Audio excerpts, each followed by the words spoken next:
GHMC corporation విభజనపై మంత్రి పొన్నం కీలక వ్యాఖ్యలు చేశారు. కార్పొరేషన్ విభజన ఒకటిగా ఉంటుందా లేదా మూడుగా చేస్తామా అనేది ఫిబ్రవరి 10 తర్వాత నిర్ణయిస్తామన్నారు.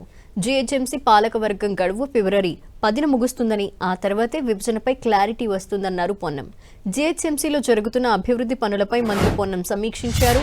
ఈ సందర్భంగా అధికారులకు పలు సూచనలు చేశారు. అధికారులు సామాజిక బాధ్యతతో పనిచేయాలని, త్వరలోనే జోనల్ కమిషనర్లతో ఒక వర్క్ షాప్ నిర్వహిస్తామని చెప్పారు.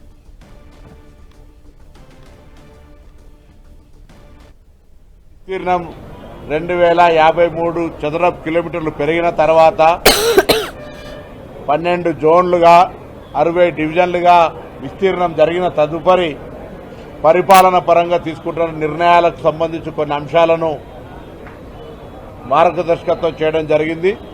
ముఖ్యంగా ఫిబ్రవరి 10 నుంచి పాలకవర్గం కాలపరిమితి ముగుస్తూ ఉంది కాబట్టి అధికారుల బాధ్యత మరింత పెరుగుతూ ఉంది.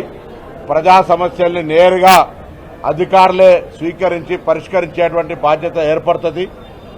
డైరెక్ట్ పబ్లిక్ వచ్చి అధికారుల దగ్గరనే వాళ్ళ సమస్యలు విన్నవించుకునేది ఉంటుంది. కాబట్టి ఇంకా ఇప్పుడున్న దానికంటే ఎక్కువగా అప్రమత్తంగా బాధ్యతగా పనిచేయాలనేటువంటి మాట ముఖ్యంగా 60 మంది డిప్యూటీ కమిషనర్లుగా 12 మంది జెర్సీలుగా వారందరినీ కోరడం జరిగింది.